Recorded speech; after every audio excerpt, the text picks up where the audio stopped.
यथा विनिमयो यत्र त्रिसर्गो मृषा धाम्ना स्वेन सदा निरस्तकुहकं सत्यं परं धीमहि सृष्टिस्थित्यप्ययेहानीतिदृशितमो बन्धमोक्षाश्च यस्मात् अस्य श्रीब्रह्मरुद्रप्रभृतिसुरनरद्वीषशत्रात्मकस्य विष्णोर्व्यस्ताः समस्ताः सकलगुणनिधिः सर्वदोषव्यपेतः पूर्णानन्दो व्ययो यो गुरुरपि परमः चिन्तये धम्महन्तम्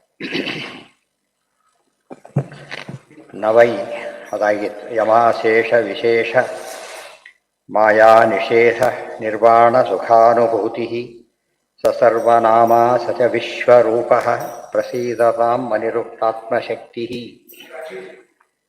ಯದ್ಯನ್ನಿರುಕ್ತಂ ಚ ಏನಾಯ್ತು ಯದ್ಯನ್ನಿರುಕ್ತಂ ವಚಸಾ ನಿರೂಪಿತಂ ಧಿಯಾ ಅಕ್ಷಭಿರ್ವಾ ಮನಸಾ ವಾ ಉತ ಯಸ್ಯ ಮಾಭೂತ್ ಸ್ವರೂಪಂ ಗುಣರೂಪಬೃಂಹಿತಂ ಸ ವೈ ಗುಣಾಪಾಯ ನಿಸರ್ಗಲಕ್ಷಣಃ ಯತ್ತಾತು ವಿಶೇಷ ಸ್ಯಾತ್ ಆನಂದಾದೌ ತದುಚ್ಛಿತೇಃ ಸರ್ವೈರ್ವಿಶೇಷೈಃ ರಹಿತಃ ಉಚ್ಯತೆ ಹರಿರವ್ಯಯಃ.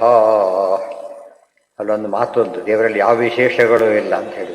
ವಿಶೇಷಗಳಿಲ್ಲ ಅಂತ ಹಾಗೆ ಅರ್ಥ ಅಲ್ಲ. ಸುಖಾನುಭೂತಿ ವಿಶ್ವರೂಪ ಯಾ ಸಾ ವೈ ಯಂ ಅಶೇಷ ವಿಶೇಷ ವಾಯಾ ನಿಷೇಧ ನಿರ್ವಾಣ ಸುಖಾನುಭೂತಿ ಅಂತ ಕರೆದು. ಏನು ವಿಶೇಷ ಇಲ್ಲ ಅಂದ್ರೆ ಹಾಗಲ್ಲ ಅರ್ಥ. ಇಯತ್ತಾತು ವಿಶೇಷ, ವಿಶೇಷ ಶಬ್ದಕ್ಕೆ ಇಯತ್ತಾದ ಲಿಮಿಟ್ ಅಂತ ಅರ್ಥ. ಇಯತ್ತಾದ್ರೆ ಲಿಮಿಟ್ ಅಂತ ಅರ್ಥ. ಸ್ಯಾತ್ ಆನಂದಾದೌ ತದುಚ್ಛಿತೇ, ಆನಂದ ಮೊದಲಾದ ಗುಣಗಳಲ್ಲಿ ಒಂದು ಇತಿಮಿತಿಗಳಿದ್ದಾಗ ಅದಕ್ಕೆ ಏನಂತ ಕರೀತಾರೆ? ವಿಶೇಷ ಅಂತ ಕರೀತಾರೆ. ಆ ವಿಶೇಷ ಬೇರೆ, ಈ ವಿಶೇಷ ಬೇರೆ, ಸಾಮಾನ್ಯ ವಿಶೇಷಗಳು ಬೇರೆ. ಇಲ್ಲಿ ವಿಶೇಷ ಅಂತ ಅದಕ್ಕೆ ಹೆಸರಿದೆ. ಸರ್ವೈರ್ವಿಶೇಷೈ ರಹಿತ, ಯಾವುದೇ ಇತಿಮಿತಿಗಳು ಇಲ್ಲದ್ರಿಂದಾಗಿಯೇ ದೇವರನ್ನ ಏನಂತ ಕರೀತಾರೆ? ನಿರ್ವಿಶೇಷ ಅಂತ ಕರೀತಾರೆ. ಉಚ್ಯತೆ ಹರಿರವ್ಯಯ. ಸರ್ವೈರ್ವಿಶೇಷೈ ರಹಿತ ಉಚ್ಯತೆ ಹರಿರವ್ಯಯ. ನಿರ್ವಿಶೇಷ ಅಂತ ಅದಕ್ಕೆ ಹೆಸರಿದೆ. ಇದರಿಂದ ನಮ್ಗೆ ನಿರ್ಗುಣ ಅಂತ ಕರೆದ್ರೆ ಹೇಗೆ? ಪ್ರಾಕೃತಗಳು ರಹಿತ ಅಂತ ಅರ್ಥನೋ, ನಿರ್ವಿಶೇಷ ಅಂತೇಳಿ ವಿಶೇಷ ರಹಿತ ಅಂತ ಹೇಳಿದರೆ ಇತಿಮಿತಿಗಳಿಂದ ಹೊರತಾದವನು ಅಂತ ಅರ್ಥ. ಅಪ್ರಾಕೃತ ಸ್ವರೂಪತ್ವಾತ್ ನಿರ್ಮಾಯಶ್ಚೇತಿ ಕಥ್ಯತೆ. ನಿರ್ಮಾಯ ಅಂತ ಪದ ಬಂತು. ಮಾಯೆ ಇಲ್ಲದವನು ಅಂತ ಹೇಳಿದ್ರೆ ಏನರ್ಥ? ಮಾಯೆ ಇಲ್ಲ ಅಂತ ವಿಚ್ಛೇವಲ್ಲ ಅರ್ಥಗಳಲ್ಲ. ಅಪ್ರಾಕೃತ ಸ್ವರೂಪತ್ವಾತ್ ನಿರ್ಮಾಯಶ್ಚೇತಿ ಕಥ್ಯತೆ. ಮಾಯ ಅಂದರೆ ಪ್ರಕೃತಿ, ಪ್ರಕೃತಿಯಿಂದ ಹೊರಗಾದವನು, ಪ್ರಕೃತಿಯ ಸಂಬಂಧ ಇಲ್ಲದವನಾದ್ದರಿಂದ ಪರಮಾತ್ಮನ ಏನಂತ ಹೆಸರಿದೆ? ನಿರ್ಮಾಯ ಅಂತ ಕರೀತಾರೆ. ಒಂದು ನಿರ್ವಿಶೇಷ, ಇನ್ನೊಂದು ನಿರ್ಮಾಯ. ತದ್ರೂಪ ಸದೃಶಂ ರೂಪಂ ಯತಃ ಸರ್ವಸ್ಯ ಸರ್ವದಾ ಸರ್ವರೂಪೋ ಯತಃ ಶಬ್ದಂ ಶಬ್ದ ಮುಖ್ಯಾರ್ಥ ಸರ್ವನಾಮಕಃ ಇತಿ ಚ.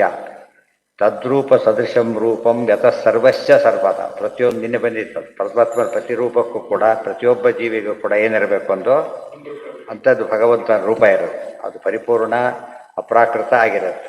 ಅದಿಲ್ಲದೆ ಹೋದರೆ ಯಾರಿಗೂ ರೂಪ ಇರಲಿಕ್ಕೆ ಬರೋದಿಲ್ಲ. ಅದರಿಂದಾಗಿಯೇ ಸರ್ವರೂಪೋ ಯತಃ ಶಬ್ದ ಮುಖ್ಯಾರ್ಥ ಸರ್ವನಾಮಕಃ ಇತಿ ಚ. ಸರ್ವರೂಪಕ್ಕೆ ಆ ಅರ್ಥ ಇದೆ, ಅದಕ್ಕೆ ಸರ್ವನಾಮಕ್ಕೂ ಅದೇ ಅರ್ಥ ಆಗುತ್ತೆ. ಸರ್ವರೂಪ ಸರ್ವನಾಮ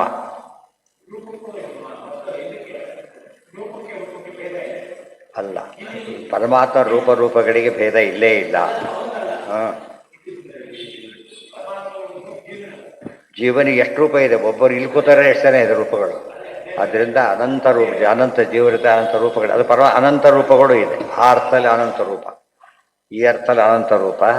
ಅನಂತ ಜೀವಗಳಿಗೆ ಬಿಂಬರೂಪನಾಗಿದ್ದಾನಲ್ಲ, ಆ ರೀತಿಯಲ್ಲೂ ಅನಂತ ರೂಪ ಪರಮಾತ್ಮ. ಅದೇ ಪರಮ ವಿಷ್ಣು ಸಹಸ್ರನಾಮಾವಳಿ ಹೇಗೋ ಸಹಸ್ರ ರೂಪಾವಳಿ ಕೂಡ ಆಗಿದೆ. ಅದು ಪ್ರತಿಯೊಂದು ನಾಮನೂ ಒಂದು ರೂಪ ಕೂಡ ತೋರಿಸುತ್ತೆ ಅಂತ. ಪ್ರತಿಯೊಂದು ನಾಮ ಕೂಡ ಒಂದು ರೂಪ ಅಂತ ಅರ್ಥ. ಇದು ಜನರಲ್ ಆಗಿ. ಅಲೌಕಿಕತ್ವಾನ್ನೋ ವಿಷ್ಣು ನಿರುಕ್ತೋತ ನಿರೂಪಿತಃ ತಥಾಪಿ ವೇದೇಶು ಉಕ್ತತ್ವಾದುಕ್ತೋ ರೂಪಿತ ಏವ ಚ ಇತಿ ವ್ಯೋಮ ಸಂಹಿತಾಯ. ಪರಮಾತ್ಮನಿಗೆ ಏನು ಅಲೌಕಿಕ, ಅವನು ನಿರುಕ್ತ ಹೌದು, ಅನಿರುಕ್ತ ಹೌದು. ನಮಗೆ ತಿಳಿಯೋಷ್ಟರ ಮಟ್ಟಿಗೆ ಅರ್ಥ ಆಗುತ್ತಾ ಆದ್ದರಿಂದ ನಿರುಕ್ತ, ಪೂರ್ತಿ ಯಾರಿಗೂ ತಿಳಿಯೋದಿಲ್ಲ ಆದ್ದರಿಂದ ಅನಿರುಕ್ತ. ದೇವರಿಗೆ ಎರಡು ಹೆಸರು ಇದೆ. ಯಸ್ಮಿನ್ ಯತೋ ಯೇನ ಚ ಯಸ್ಯ ಯಸ್ಮೈ ಯಮ್ಯೋ ಯಥಾ ಕುರುತೆ ಕಾರ್ಯತೆ ವಾ ಪರಾವರೇಷಾಂ ಪರಮಂ ಪ್ರಾಕ್ ಸ್ವಸಿದ್ಧಂ ತದ್ಬ್ರಹ್ಮ ತದ್ಧೇತುರನನ್ಯದೇಕಂ. ಸಪ್ತವಿಭಕ್ತ್ಯರ್ಥಸ್ಯ ಕಾಲಸ್ಯ ಪ್ರಕಾರಸ್ಯ ಚ ಹೇತುರ್ಬ್ರಹ್ಮೈವ. ಸಪ್ತವಿಭಕ್ತಿಗಳ ಅರ್ಥಕ್ಕೂ ಕೂಡ ಮತ್ತು ಕಾಲ, ಭೂತ ಭವಿಷ್ಯದ ಕಾಲ ಎಲ್ಲದಕ್ಕೂ ಕೂಡ ಪರಮಾತ್ಮನೇ ಮುಖ್ಯವಾಗಿ ನಿಯಾಮಕನಾದವನು. ವಿಭಕ್ತ್ಯರ್ಥಸ್ಯ ಕಾಲಸ್ಯ ಪ್ರಕಾರಾಣಾಂಚ ಕಾರಣಂ ಏಕ ಏವ ಪರೋ ವಿಷ್ಣು ಸರ್ವಸತ್ತಾ ಪ್ರದತ್ವತಃ ಇತಿ ಭವಿಷ್ಯತ್ ಪರ್ವಣಿ. ಪರಮಾತ್ಮ ಸರ್ವರಿಗೂ ಕೂಡ ಸತ್ತಾದಿಗಳನ್ನು ಕೊಡುವನಾದ್ದರಿಂದ ಅವನಿಗೆ ಎಲ್ಲ ವಿಭಕ್ತಿಗಳ ಅರ್ಥವು, ಎಲ್ಲ ಕಾಲದ ಅರ್ಥವು, ಎಲ್ಲ ಪ್ರಕಾರಗಳ ಅರ್ಥವೂ ಕೂಡ ಇದ್ದೇ ಇದೆ. ಅನನ್ಯ ಸದೃಶಾಭಾವಾತ್ ಏಕೋ ರೂಪಾದ್ಯಭೇದತಃ ಇತ್ತೀಚ. ದೇವರನ್ನು ಅನನ್ಯ ಅಂತ ಕರೀತಾರೆ, ಏಕ ಅಂತ ಕರೀತಾರೆ. ಮೇಲೆ ಬಂದಿದೆ ಅನನ್ಯ ಮತ್ತು ಅನನ್ಯದೇಕಂ ಅಂತ ಕರೆದು. ಅನನ್ಯ ಅಂದ್ರೇನು, ಏಕ ಅಂದ್ರೇನು? ಅನನ್ಯ ಸದೃಶಾಭಾವ ಅಂಥವ್ರು ಇನ್ನೊಬ್ಬನಿಲ್ಲ. ದೇವರು ಏನಂತ ಕರೀತಾರೆ? ಅನನ್ಯ ಅಂತ ಕರೀತಾರೆ. ಮತ್ತೆ ದೇವರನ್ನು ಏಕ ಅಂತ ಯಾತಕ್ಕೆ ಕರೀತಾರೆ? ರೂಪಾದಿ ಅಭೇದತಃ ಸತತಮೇಕ ರೂಪಿಣಿ. ಅದಕ್ಕೆ ದೇವರಿಗೆ ಏಕ ಅಂತಲೂ ಕರೀತಾರೆ. ಏಕಮೇವ ದ್ವಿತೀಯಂ ಬ್ರಹ್ಮ, ಇದೆಲ್ಲದರಲ್ಲೂ ಅರ್ಥ. ಅದಕ್ಕೆ ಏಕ ಏವ ಪರೋ ವಿಷ್ಣು ಸರ್ವಸತ್ತ ಪ್ರದತ್ವತಃ ಇದು ಭವಿಷ್ಯತ್ ಪರ್ವಣಿ. ಅನನ್ಯ ಸದೃಶಾಭಾವಾತ್ ಏಕೋ ರೂಪಾದಿ ಅಭೇದತಃ ಇತಿ ಚ ಅಸ್ತಿ. ಇವೆಲ್ಲ ಶಾಸ್ತ್ರೀಯವಾದ ಪದಗಳು. ಆ ಹಿನ್ನೆಲೆಯಲ್ಲಿ ಓದಬೇಕೆ ಹೊರತು ಯಾವುದೋ ಸಾಮಾನ್ಯ ಡಿಕ್ಷನರಿ ಇಟ್ಕೊಂಡು ಓದಿದ್ರೂ ಅಲ್ಲ, ಲೋಕದ ವ್ಯವಹಾರ ಇಟ್ಕೊಂಡು ಓದಿದ್ರೂ ಅಲ್ಲ. ಅವೆಲ್ಲ ವಿಶೇಷ ಅರ್ಥ ಕೊಡ್ತಕ್ಕಂಥ ಪದಗಳಾದ್ದರಿಂದ ಆ ಅರ್ಥದಲ್ಲೇ ತಿಳಿಬೇಕು. ಅನೇಕ ಏಕೋ ಶಬ್ದ ಏಕೋನೈಕ ಸವಃ ಕಿಂ ವಿಷ್ಣು ಸಹಸ್ರನಲ್ಲೇ ಬಂದಿದೆ. ಅದಕ್ಕೂ ಅರ್ಥ ಆಯ್ತು. ಈಗ ಏಕ ಶಬ್ದ ಕೇಳಿದ್ರಿಂದ ವಿಷ್ಣು ಸಹಸ್ರದ ಅರ್ಥನೂ ಬಂತು. ಏಕಃ ರೂಪಾದ್ಯಭೇದತಃ ಅಂತ ಹೆಸರು. ಅನನ್ಯ ಸದೃಶಾಭಾವಾತ್ ಎಲ್ಲದಕ್ಕೂ ಅದೇ ಅರ್ಥನೇ. ಈಗ ಅವನೊಬ್ಬನೇ, ಇನ್ನೊಬ್ಬರು ಯಾರೂ ಹಾಗಿಲ್ಲ ಅಂತ ಅರ್ಥ. ಅಸ್ತೀತಿ ನಾಸ್ತೀತಿ ಚ ವಸ್ತು ನಿಷ್ಠಯೋ ಏಕಸ್ಯ ಏಕಸ್ಥಯೋ ಭಿನ್ನ ವಿರುದ್ಧ ಧರ್ಮಯೋ ಅಪೇಕ್ಷಿತಂ ಕಿಂಚನ ಸಾಂಖ್ಯಯೋಗಯೋ ಸಮಂ ಪರಂ ಹಿ ಅನುಕೂಲಂ ಬೃಹತ್ತತ್. ಅಸ್ತೀತಿ ನಾಸ್ತೀತಿ ಚ ವಸ್ತುನಿಷ್ಠಯೋ ಏಕಸ್ಥಯೋ ಭಿನ್ನ ವಿರುದ್ಧ ಧರ್ಮಯೋ. ಭಿನ್ನ ಧರ್ಮ ಬೇರೆ, ವಿರುದ್ಧ ಧರ್ಮ ಬೇರೆ. ಅಪೇಕ್ಷಿತಂ ಕಿಂಚನ ಸಾಂಖ್ಯಯೋಗಯೋ ಸಮಂ ಪರಂ ಅನುಕೂಲಂ ಬೃಹತ್ತನು. ದೇವರು ಇದು ಎಷ್ಟು ಇದೆಲ್ಲ ಬೇರು ಮಹಿಮೆ ವರ್ಣನೆ. ಅದೇ ಹಂಸಗುಹ್ಯ ಸ್ತೋತ್ರ, ಪರಮಾತ್ಮನ ವಿಶೇಷವಾದ ರಹಸ್ಯವಾದ ಮಹಿಮೆಯನ್ನು ಹೇಳ್ತಕ್ಕಂತಹ ಭಾಗ ಅಂಥದ್ರೊಳಗೆ. ಮದನ್ಯೋ ನಾಸ್ತಿ ದೇವೇಶಃ ಇತಿ ವಿದ್ಯಾಸುರಂ ಮತಂ ಅಸ್ತೀತಿ ದೈವಮುಖಯೋ ಹರಿರೇವ ಹಿ ಅಪೇಕ್ಷಿತಃ. ಅಸ್ತಿ ನಾಸ್ತಿ, ಅಸ್ತಿ ಅಂತ ಹೇಳ್ತಾರೆ, ನಾಸ್ತಿ ಅಂತಲೂ ಹೇಳ್ತಾರೆ. ಪರಮಾತ್ಮ ಅಸ್ತಿ ಅಂದ್ರೇನು, ನಾಸ್ತಿ ಅಂದ್ರೇನು? ಮದನ್ಯೋ ನಾಸ್ತಿ ಸರ್ವೇಶಃ ಇತಿ ವಿದ್ಯೆ ಆಸುರಂ ಮತಂ.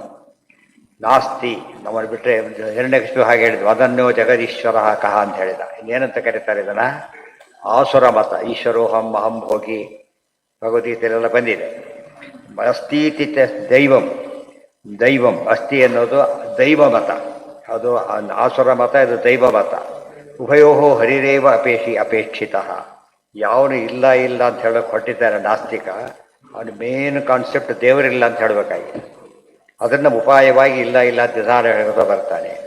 ಅದೇ ರೀತಿ ಇದ್ದಾನೆ, ಯಾವುದೋ ಇದ್ದಾನೆ ಅಂತ ಒಪ್ಪಿಟ್ಟು ಏನು ಉಪಯೋಗ ಇಲ್ಲ, ದೇವರಿದ್ದಾನೆ ಅಂತ ಒಪ್ಕೋಬೇಕು.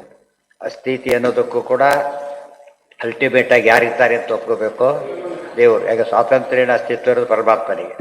ನಾಸ್ತಿ ಅಂತ ಪರಮಾತ್ಮ ಇಲ್ಲ ಅಂತ ಹೇಳೋದು ಇವ್ರ ಉದ್ದೇಶ. ಅದರಿಂದ ಆಸ್ತಿಕ್ಯ ನಾಸ್ತಿಕ್ಯಗಳಿರೋ ದೊಡ್ಡ ಡಿಫರೆನ್ಸ್ ಏನು ಅಂದರೆ, ಯಾವುದೋ ಇದೆ ಯಾವುದೇ ಇಲ್ಲ ಅಂತ ಹೇಳಿದ್ರೆ ಏನು ಲಾಸ್ ಇಲ್ಲ. ಅದರಿಂದ ಗೊತ್ತಾಯ್ತಾ? ಕ್ಲಾಸ್ ಇಲ್ಲ ಅಂದರೆ ಪಜಿತಿ ಆಗುತ್ತೆ, ಯಾವುದೋ ಇಲ್ಲ ಅಂದರೆ ಪಜಿತಿ ಆಗುತ್ತೆ. ದೇವರಿಲ್ಲ ಅದು ಹೇಳಬೇಕಾಗಿದೆ. ಇವತ್ತು ಆಫೀಸ್ನಲ್ಲಿ ಎಲ್ಲ ಇದ್ದಾರೆ, ಒಬ್ಬನಿಲ್ಲ, ಬಾಸ್ ಇಲ್ಲ, ಎಲ್ಲ ಹರಟೆ ಶುರು ಮಾಡಿಬಿಡ್ತಾರೆ. ಬಾಸ್ ಇಲ್ಲ, ಒಬ್ಬನಿಲ್ಲ, ಎಲ್ಲ ಡಿಸ್ಟರ್ಬ್ ಆಗುತ್ತೆ. ಆ ಒಬ್ಬನಿದ್ದಾನೆ ಏನಾಯ್ತಾಗ ಎಲ್ಲ ಸೆಟ್ರ್ ಆಯ್ತಾಗ. ಆ ಅರ್ಥದಲ್ಲಿ ದೇವರೊಬ್ಬನಿದ್ದಾನೆ ಅಂತ ಒಪ್ಪಿಕೊಳ್ಳೋದು ನಿಜವಾದ ಆಸ್ತಿಕ್ಯ. ದೇವರು ಇಲ್ಲ ಅಂತ ಹೇಳಿ ನಿಜವಾದ ನಾಸ್ತಿಕ್ಯ. ಎಷ್ಟೋ ಜನ ನಾಸ್ತಿಕರು ಏನೋ ಇಲ್ಲ ಅಂತ ಹೇಳ್ತಾರೆ, ಅದಲ್ಲ. ಶೂನ್ಯ ಶಬ್ದಕ್ಕೆ ಅದೇ ಅರ್ಥ. ಬೌದ್ಧರು ಏನು ನಿರಾಕರಣೆ ಮಾಡಿದ್ರು ಅವರು? ದೇವರಿಲ್ಲ ಅಂದ್ರೆ ಮೇನ್ ಕಾನ್ಸೆಪ್ಟ್ ಅಲ್ಲಿದೆ. ಅದಕ್ಕೇನು ಎಲ್ಲ ಇಲ್ಲಾಂದ್ರೆ ದೇವರಿಲ್ಲ ಅಂತ ಆಗತ್ತಾನೆ. ಆ ಟೆಕ್ನಿಕ್ ಉಪಯೋಗಿಸಿದ್ರು. ಅದೇ ರೀತಿ ಉಳಿದವರು ಕೂಡ ಏನು ಮಾಡ್ತಾರೆ, ಆ ನಾಸ್ತಿಕರೆಲ್ಲ ಕೂಡ ಧರ್ಮ ಇಲ್ಲ ಅಂತೆಲ್ಲ ಹೇಳಬೇಕು. ಫೈನಲಿ ದೇವರಿಲ್ಲ ಅಂತ. ಧರ್ಮ ಕಾನೂನು ಇದ್ದರೆ ಒಬ್ಬ ಅಧಿಪತಿ ಇರಬೇಕು, ಧರ್ಮ ಇದ್ದರೆ ಅಧಿಪತಿ ಇರಬೇಕು, ಧರ್ಮನೂ ಇಲ್ಲ. ಹೀಗೆಲ್ಲ ವಾದ ಮಾಡಿಬಿಟ್ಟು ತಲೆ ಕೆಡಿಸ್ತಾರೆ. ಅದೆಲ್ಲ ಆಸುರ ಮತ, ಇದು ದೈವ ಮತ. ಯಾರು ಯಾವುದನ್ನು ಅಲ್ಲ, ಸ್ತೋತ್ರ, ಇದು ಸ್ತೋತ್ರ ಮಾಡ್ತಾ ಇದ್ದಾರೆ ದಕ್ಷ ಪ್ರಜಾಪತಿ, ಅಲ್ಲಿದ್ದು ಬರಿಬಾರ್ದು. ಅದನ್ನು ನೀವು ಹೇಳ್ತಿದ್ದಾರೆ. ಮದನ್ಯೋ ನಾಸ್ತಿ ಸರ್ವೇಶ, ನಾನು ಬಿಟ್ಟರೆ ಬೇರೆ ಇಲ್ಲ, ಅದೊಂದು ಮತ. ನಾನು ಬಿಟ್ಟರೆ ಸರ್ವೇಶ ಬೇರೆ ಇಲ್ಲ, ಅದು ಬೇರೆ. ನಾನು ಸರ್ವೇಶ ಅಂತ ಹೇಳ್ಕೋಬೇಕಾಗಿದೆ. ಹಿರಣ್ಯಕೃಷ್ಣ ಅದೇ ಮಾತಾಡಿದ್ದು.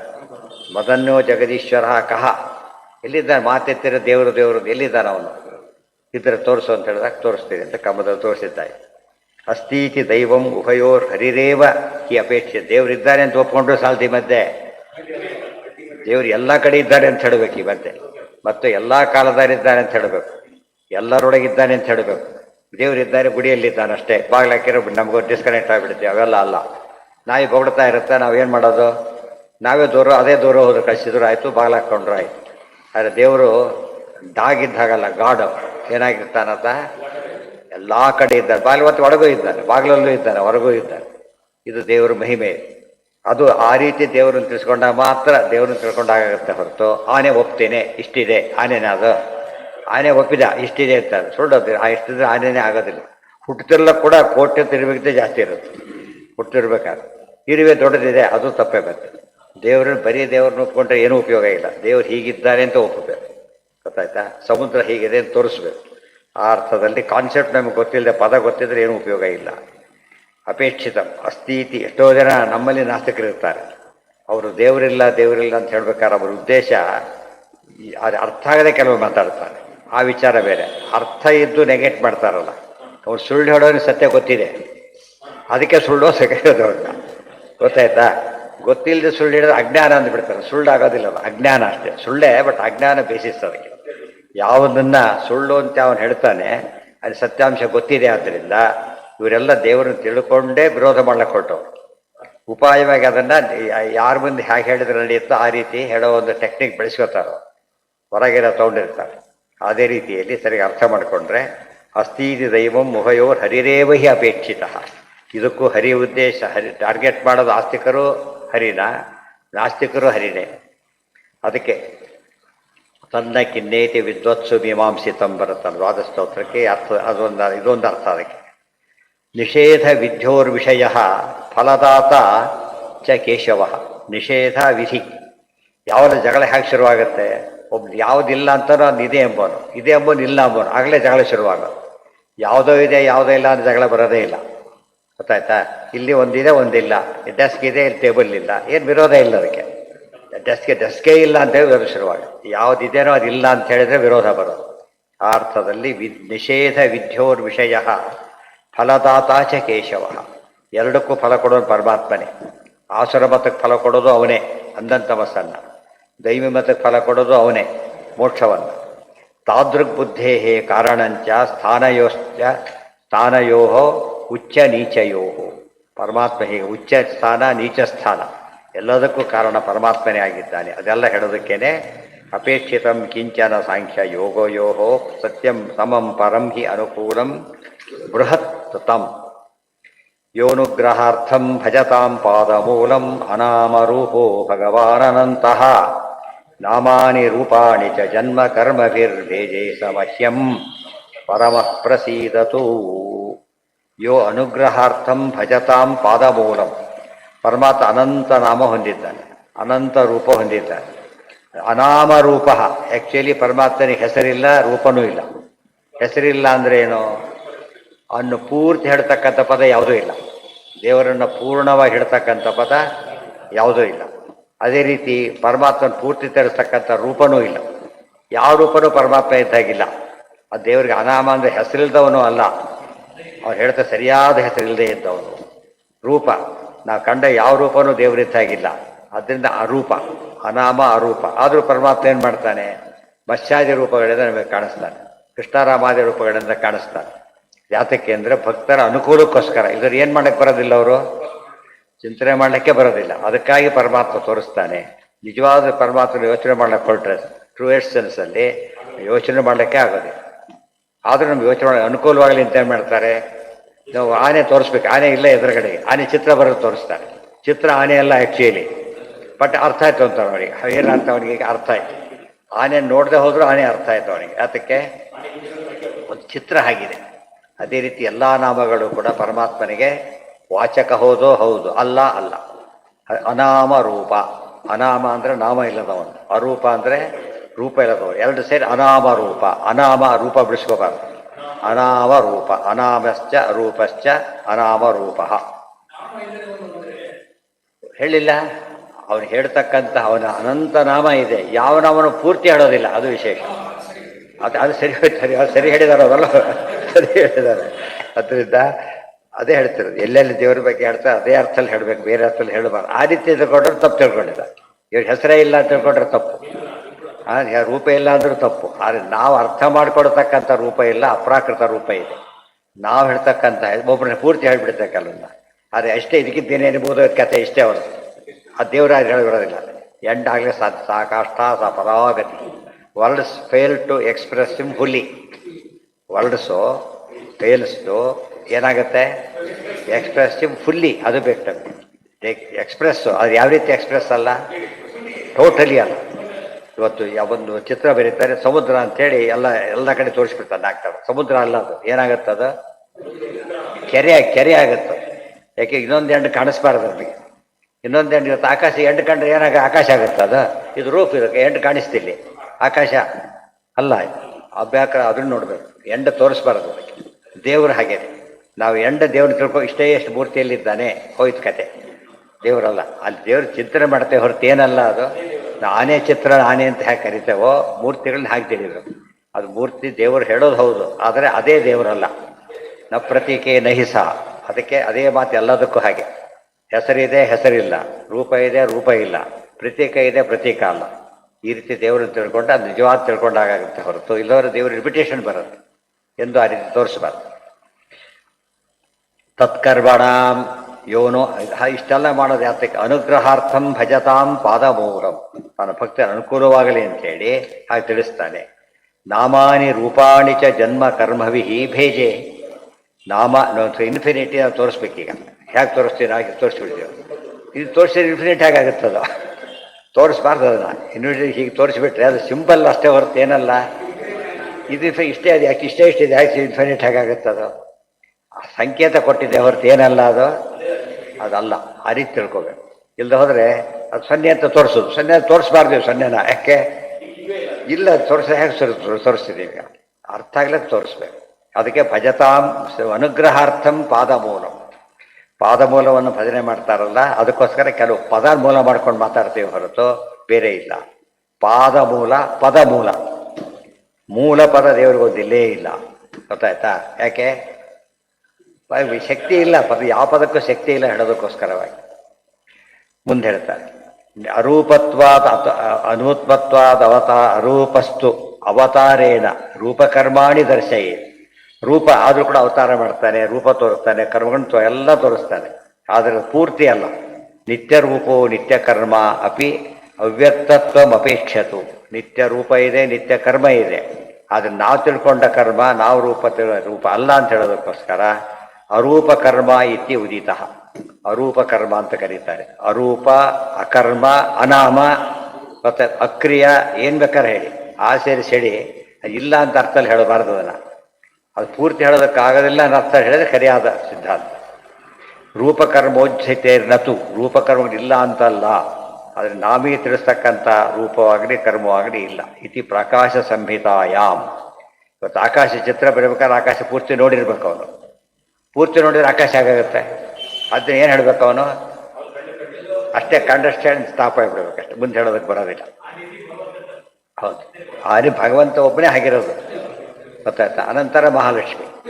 ಉಳಿದವರಿಗೆಲ್ಲ ಲಿಮಿಟೇಷನ್ ಇದೆ. ನಮ್ಮ ದೃಷ್ಟಿಯಲ್ಲಿ ಎಲ್ಲರೂ ಹಾಗಿದ್ದಾರೆ, ತಾರತಮ್ಯ ಇದೆ. ಆದರೆ ಮೇಲಿನವ್ರಿಗೆ ಕೆಳದವ್ರಿಗೆ ಗೊತ್ತಾಗ್ತಾರೆ, ಕೆಳದವ್ರಿಗೆ ಮೇಲಿನವ್ರಿಗೆ ಗೊತ್ತಾಗಲ್ಲ. ಇಷ್ಟೇ ಸಿಂಪಲ್. ಲೋಕದೃಷ್ಟ ಮುಂದೆ ಅನಾಮ ಇಲ್ಲ, ಅನಾಮಾಸೋ ಅಧಿಕಾರ್ಯತ್ವಾದ ಅವ್ಯಕ್ತತ್ವಾದ ರೂಪಕ ಕಂಸಾರಿತ್ವಾದ ಸಾರ ಸಂಸಾರಿತ್ವಾದಿ ಸಾರ ಅಲ್ಲ, ಏನದು ಕಂಸಾರಿತ್ವಾದಿ ಸಾರಯಾಖ್ಯ ತಪ್ಪಾಗಿದೆ. ಸಾಮ್ಯ ಇರಬೇಕು. ಸಾಮ್ಯ ಅವ್ಯಕ್ತ ರೂಪೋ ಅವತಾರಕ. ಅದಕ್ಕೆ ಅನಾಮಾಸೌ ಅಧಿಕಾರ್ಥತ್ವ. ಅಧಿಕಾರ್ಥತ್ವಾತ್ ಅನಾಮ. ಅವ್ಯಕ್ತತ್ವಾತ್ ಅರೂಪ ಅರೂಪಕ. ಕಂಸಾರಿತ್ವಾದಿ ಸಾರಾಯ ಏನಾಗಿದೆ ಅಲ್ಲಿ ಅದು ವಾಪಸ್ ತಗೊಳ್ಳಿ. ಇನ್ನೊಂದು ಪುಸ್ತಕ ಎಲ್ಲಿದೆ? ಕಂಸಾರಿತ್ವಾದಿ ಸಾಮ್ಯಾಖ್ಯೋ ಗೊತ್ತಾಯ್ತಾ? ಕಂಸಾರಿತ್ವಾದಿಗಳು ಏನಿದೆಯಲ್ಲ ಇವೆಲ್ಲ ಕೂಡ ಏನು ಬರೀ ಕಂಸಾರಿ ಅಲ್ಲ ಪರಮಾತ್ಮ. ನಮಗೆ ಅಷ್ಟು ಮಾತ್ರ ಗೊತ್ತಾಗುತ್ತಷ್ಟೆ. ಬರೀ ರಾವಣಾರಿ ಅಷ್ಟೇ ಅಲ್ಲ, ಅಷ್ಟು ಗೊತ್ತಾಗುತ್ತೆ. ಅದು ಭಾಗ ಹೌದು, ಅಷ್ಟೇ ರಾಮನ ಕೆಪಾಸಿಟಿ ಅಲ್ಲ. ಮತ್ತು ಆಚಾರ್ಯ ಕೆಪಾಸಿಟಿಯೇ ಫುಲ್ ತೋರಿಸಲಿಲ್ಲ ಅವರು. ದೇವರೇ ತೋರಿಸೋ ಪ್ರಸಂಗ ಬರುತ್ತೆ. ಅದು ಫುಲ್ ಕೆಪಾಸಿಟಿ ಅಂತ ಅರ್ಥ ಮಾಡಿಕೊಂಡ್ರೆ ಅದು ಅಲ್ಲ. ದೇವ್ರ ಬಗ್ಗೆ ಹೇಳಿದಾಗ ಆಗಲಿಲ್ಲ. ನಾ ಹೇಳೋಕ್ಕೆ ಪ್ರಯತ್ನ ಆಯ್ತೆ ಹೊರತು ಹೇಳಿದಂತೆ ಆಗಲಿಲ್ಲ. ಇದು ದೇವರ ಆನಂತೆಯನ್ನು ಅರ್ಥ ಮಾಡ್ಕೊಳ್ಳೋದು ಈ ಪದಗಳು ಬಹಳ ಮುಖ್ಯ ಇದೆ. ಏನು ಅದೇ ಹೇಳೋಕ್ಕಾಗೋದಿಲ್ಲ ಅನ್ನೋದೇ ದೇವ್ರ ಬಗ್ಗೆ ಇರೋ ವಿಶೇಷತೆ. ಗೊತ್ತಾಯ್ತಾ? ಆದರೆ ಇಲ್ಲ ಅಲ್ಲ ಅಲ್ಲ ಹೇಳೋದಕ್ಕಾಗೋದಿಲ್ಲ ಬೇರೆ. ಇಲ್ಲ ಅಂದರೆ ತಪ್ಪಾಯ್ತಾ? ಲೋಕದೃಷ್ಟ್ಯಾಧಿಕಾರ್ಥಾನಿ ಮೂಲನಾಮಾನಿ ಕೇಶವೇ ಅಥ ದಾಮೋದರಾದೀನಿ ಲೋಕದೃಷ್ಟ್ಯಾ ಸಮಾನಿತು ಆನಂದೋ ವ್ಯಕ್ತರೂಪಸ್ತು ಮೂಲರೂಪಮುದಾಹೃತಂ ಸಯೇವ ವ್ಯಕ್ತಿಮಾಪನ್ನ ಪ್ರಾದುರ್ಭಾವ ಉದೀರಿತಃ ಇತಿ ಚ. ಲೋಕದೃಷ್ಟ್ಯಾ ಅಧಿಕಾರ್ಥಾನಿ ಮೂಲನಾಮಾನಿ ಕೇಶವೇ. ಲೋಕದೃಷ್ಟಿಯಲ್ಲಿ ಬಹಳ ಅಧಿಕ ಅಂತ ಅನಿಸುತ್ತೆ, ಆದರೆ ದೇವರ ಬಗ್ಗೆ ಭಾರಿ ಕಡಿಮೆ ಆಗುತ್ತೆ. ದೇವರ ಬಗ್ಗೆ ಒಂದು ಪದ ಹೇಳೋದಕ್ಕೆ ಹೊರಟಾಗ ಆ ಪದ ಫೇಲ್ ಆಗುತ್ತೆ. ಉಳಿದವ್ರ ಬಗ್ಗೆ ಕಡಿಮೆ ಆಗಿಬಿಡುತ್ತೆ. ಗೊತ್ತಾಯ್ತಾ? ಅದ್ರ ಬಗ್ಗೆ ಹೆಚ್ಚು, ಇದ್ರ ಬಗ್ಗೆ ಕಡಿಮೆ. ಅದಕ್ಕೆ ಶಬ್ದಗಳ ಲಿಮಿಟೇಷನ್ ಆಗಿದೆ. ಶಬ್ದ ಲಿಮಿಟೇಷನ್ ಆಗಿರೋದ್ರಿಂದ ದೇವರನ್ನ ಯಥೋ ವಾಚೋ ನಿವರ್ತಂತೆ ಅಪ್ರಾಪ್ಯ ಮನಸ್ಸಿನಲ್ಲಿ ಯೋಚನೆ ಮಾಡಲಿಕ್ಕೂ ಆಗೋದಿಲ್ಲ, ಬಾಯಲ್ಲಿ ಹೆಡ್ದೊಳಿಸ್ಲಿಕ್ಕೂ ಆಗೋದಿಲ್ಲ ಅನ್ನೋದು ದೇವರ ಮಹಿಮೆ. ಉದಾಹೃತ. ಆದರೆ ಆಕಾಶ ಹೇಳಕ್ಕೆ ಬರೋದ್ರ ನಾವು ಬದುಕಿರೋದು ಆಕಾಶದೊಳಗೇನೆ. ಇಲ್ಲ ಅಂತ ಹೇಳಿದ್ರೆ ನಾವೇ ಇರಲ್ಲ ಆಗಿಬಿಡುತ್ತೆ. ಇರೋದು ಹೌದು, ಹೇಳಕ್ಕೆ ಬರೋದಿಲ್ಲ ಹೌದು. ಇದು ವಿಶೇಷವಾಗಿ ಅದು ಪದ ಅರ್ಥ ಮಾಡ್ಕೊ. ಅದು ಧ್ಯಾನದ ಒಂದು ಮುಖ. ಅದು ದೇವರನ್ನು ಈ ರೀತಿ ಇಮ್ಯಾಜಿನ್ ಮಾಡ್ತೇವಲ್ಲ, ಅದು ಧ್ಯಾನದ ಒಂದು ಪಾರ್ಟ್. ಅದು ಗೊತ್ತಾಯ್ತಾ? ಇಲ್ಲದೆ ಹೋದರೆ ಹೇಳಿದ್ ಲೆಟ್ ಎ ಬಿ ಅಂತ ಬರೆದು ಬಿಡ್ತಾನೆ. ಎಷ್ಟು ಲೆಟ್ ಎ ಬಿ ಅಂತ ಅರ್ಥ ಮಾಡಿ ಮುಂದೆ ಲೆಕ್ಕ ಮಾಡೋಕ್ಕೆ ಬರೋದಿಲ್ಲ. ಅದು ಅರ್ಥ ಆದರೆ ಮಾತ್ರ ಮುಂದೆ ಲೆಕ್ಕ ಆಗೋದು. ಆದರೆ ಅದು ಅಶ್ಯೂಮ್ ಮಾಡಿಕೊಂಡಿದ್ದೆ ಹೊರತು ಏನಲ್ಲ, ಫುಲ್ ಅಲ್ಲ. ಆನಂದರೂಪ ಅಥ ದಾಮೋದರಾದೀನಿ ಲೋಕ ಒಂದು ದಾಮೋದರ ಪರಮಾತ್ಮ ಒಂದು ಆಸ್ಪೆಕ್ಟ್ ಹೇಳುತ್ತೆ. ಅನಂತನಮಯ ಅದಕ್ಕೆ ದೇವರಿಗೆ ಒಂದು ಪ್ರಶ್ನೆ ಬಂತೀವಿ. ಗೊತ್ತಾಯ್ತಾ? ಒಂದೊಂದು ಆಸ್ಪೆಕ್ಟ್ ಹೇಳೋದಕ್ಕೆ ಉಪಯೋಗಿಸಿರೋದು ಹೆಸರನ್ನು. ಒಂದೊಂದು ಆಸ್ಪೆಕ್ಟ್ ಹೇಳೋದಷ್ಟೇ. ಎಲ್ಲ ಆಸ್ಪೆಕ್ಟ್ ಹೇಳೋ ಶಕ್ತಿ ಇಲ್ಲ. ಒಂದು ಆಸ್ಪೆಕ್ಟ್ ಹೇಳೋ ಶಕ್ತಿನೂ ಪೂರ್ತಿ ಇಲ್ಲ. ಬಟ್ ಏನಾಗುತ್ತೆ, ಸ್ವಲ್ಪ ಐಡಿಯಾ ಬರುತ್ತೆ. ಅರ್ಥ ಆಯ್ತಾ? ಸ್ವಲ್ಪ ಐಡಿಯಾ ಬರೋದಕ್ಕೋಸ್ಕರ ಏನು ಮಾಡ್ತಾರೆ, ಈ ರೀತಿ ಪರಮಾತ್ಮ ದಾಮೋದರ ಇತ್ಯಾದಿ ನಾಮಗಳನ್ನು ನಮಗೆ ಹೇಳ್ತಾರೆ. ಇದನ್ನೆಲ್ಲ ವಿಷ್ಣು ಸಹಸ್ರ ಅನುಸಂಧಾನಕ್ಕೆ ಇರಬೇಕು. ಇದು ಪೂರ್ತಿ ಹೇಳ್ತಾ ಇಲ್ಲ, ಆದರೆ ಹೇಳಿದಷ್ಟು ಸತ್ಯವಾಗಿದೆ, ಅದನ್ನು ಒಪ್ಪಬೇಕು. ಇದರ ಪ್ರಶ್ನೆ ಪೂರ್ತಿ ಅಲ್ಲ. ಅಥ ದಾಮೋದರಾದೀನಿ ಲೋಕದೃಷ್ಟ್ಯಾ ಸಮಾನಿತು. ಕಳಿಸ್ಲಕ್ಕೆ ಹೋಗ್ತಾರೆ ಯಾರನ್ನ ಊರಿಗೆ, ಕಾಣೋವರೆಗೂ ಕೈ ಆಮೇಲೆ ಬಂದುಬಿಡ್ತಾರೆ. ಆಮೇಲೆ ಕಾಣ್ತಾ ಇಲ್ಲ ಅವ್ರು ಇಲ್ಲ ಅಲ್ಲ, ಅವ್ರು ನಮಗೆ ಕಾಣ್ತಾ ಇಲ್ಲ ಅಷ್ಟೇ ಹೊರತು ಅವ್ರು ಕಂಡ್ರೆ ಅದು ಅವರು ಕೂಡ ಕಾಣಬೇಕಾಗ ಕಾಣೋದಿಲ್ಲ ಅಷ್ಟೇ. ಬಟ್ ಅಲ್ಲಿವರಿಗೆ ಟ್ರೈ ಮಾಡ್ತೀವಿ ನಾವು. ಆದಷ್ಟು ಎಷ್ಟು ದೂರ ಹೋಗ್ತಾರೆ, ಸ್ವಲ್ಪ ದೂರ ಕಳಿಸ್ಲಕ್ಕೆ ಹೋಗ್ತಾರೆ. ಅವ್ರ ಜೊತೆಗೆ ಪೂರ್ತಿ ಹೋಗಿಬಿಟ್ರೆ ಇವ್ರ ಕಳ್ಸಕ್ಕೆ ಯಾರೋ ಬರಬೇಕಾಗಿತ್ತು. ಮತ್ತೆ ಪೂರ್ತಿ ಹೋಗೋದಿಲ್ಲ, ಆದರೆ ಬಿಡ್ಲಕ್ಕೂ ಆಗೋದಿಲ್ಲ. ಅದಕ್ಕೇನು ಮಾಡ್ತಾರೆ, ಸ್ವಲ್ಪ ದೂರ ಹೋಗಿ ಕಳಿಸ್ಬರ್ತಾರೆ. ಒಂದು ನಿಯಮ. ಸೊ ದೇವರು ಪೂರ್ತಿ ಹೇಳೋದಕ್ಕಾಗಿ ಬಿಡಲೇಬಾರದು. ಸ್ವಲ್ಪ ಹೇಳಿಬಿಟ್ಟು ಈ ಕಡೆ ಹೋದ್ರು ಅಂತ ಹೇಳ್ಬಿಡ್ತೀವಲ್ಲ, ಅಷ್ಟೇ. ಈ ಕಡೆ ಹೋಗ್ಬಿಟ್ಟು ಅಷ್ಟೇ.